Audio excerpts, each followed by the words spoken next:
Oh, hey Novolab pioneers. This is a bird. This is a robot that actually walks. This is one of my favorite things in the whole world, a box. Those of you who watched previous episode of Design Bites know that I have this penchant for boxes, particularly the Starbucks mini cupcake box from several years ago. But this box and both of these objects I've just shown you come from a company called Kiwico, and they produce a number of these different boxes for different age ranges. This one, the one that I gotten for my children for the past 8 years or so, it's called Tinker Crate. Now, what I want to talk about in terms of design here is actually two things. First of all, the design of these objects at the level of teaching. So, design as an act of learning and learning design. And then I also want to talk about packaging. I know, probably sick of packaging, but boxes are so cool.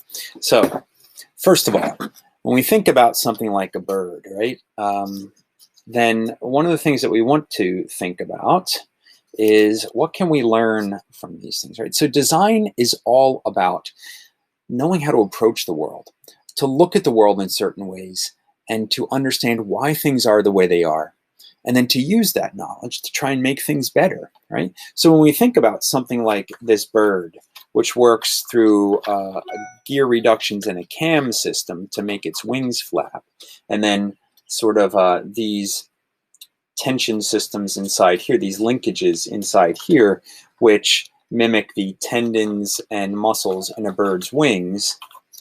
When we think about those things and we look closely enough, we can realize that there's a lot we can learn about mechanics and biomechanics from a bird, right? And somebody who was really awesome at this, obviously, was Leonardo da Vinci. Da Vinci had a lifelong fascination with flight and with birds. And if you really want to do some interesting reading this summer, get any kind of book you can. I don't care if it's like an elementary level book or a college level book on Leonardo da Vinci. Spend a lot of time examining his life because he was a remarkable person, certainly a once in a century, if not once in a millennium type person.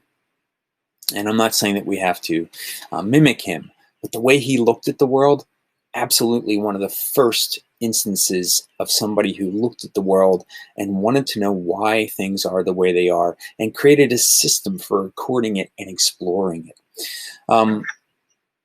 And then when we look at more mechanical type systems at the level of design, we realize that the things that we learn from the bird can be transported over into mechanical systems. And so what you can see here is that this robot, if the battery actually worked, would actually walk. And the reason it can walk that way is because there's a linkage system here and here, and these arms go up and down, and so they create a motion in the robot itself and propels it forward. So, at the level of design and looking at the world and what we can learn about the world, Tinker Crate does a really good job of saying, hey, here's an object. Let's see what we can learn about it, and how can we apply that to something that will move us forward in terms of a human race. So they do a really good job of, at least at the level of STEM, right? Science, technology, engineering, and mathematics, looking at STEM and saying, how can we help design learning experiences for children that will be engaging, that will get them to make things and to fool around with things and to explore the world and then to learn by doing that, right? Not through any kind of assessment, not through testing or anything, just by getting interested in the world itself. Tinker Crate does a really good job at that. They also do a great job in their packaging. So this one happens to be a light-up planetarium. I'm not going to take you through the whole thing, but what I'm really interested in, again, is the box, right? So remember back to the design bite I did on this Starbucks box. Anytime you get a box, I don't care if somebody gives it to you or if it comes in the mail, for the most part, you're wondering what's inside the box, right?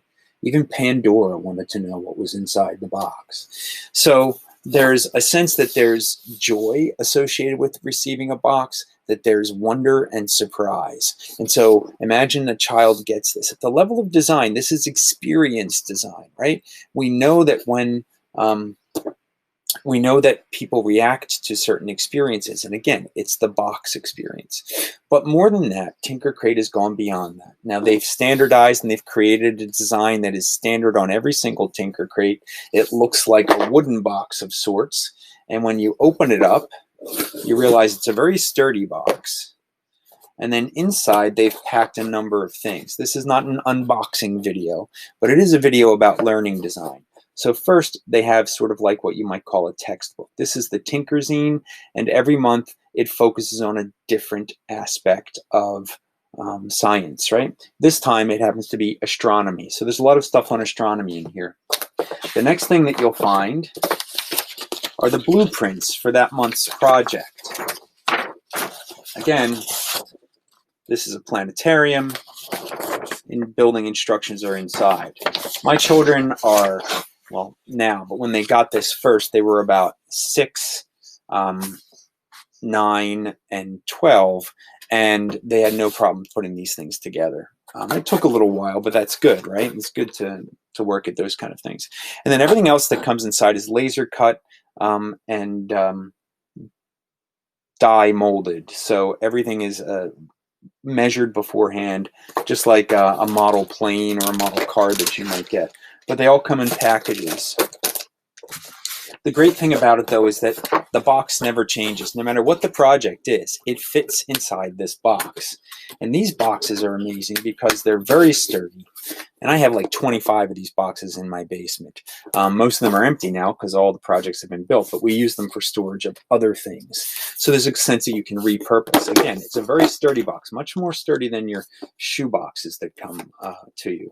So an interesting thing about this is that when I worked downtown in the summer of 2017 with Phil Holcomb for his design firm Plus Us, we got a commission to work with the Center for Architecture and Design in Philadelphia, and we were asked to help them revamp their Architecture in Education program. Now, I had worked with the Architecture and Education program back when I taught creative expression / connections. I used to do a unit on architecture, and I used the Architecture and Education program. But the Center for Architecture and Design realized that the program had sort of gone dormant and they wanted to revitalize it. So back in May of 2017, Phil and I put together 2 proposals, and I did the project pitch for 2 different designs for revamping and re-energizing and revitalizing that project.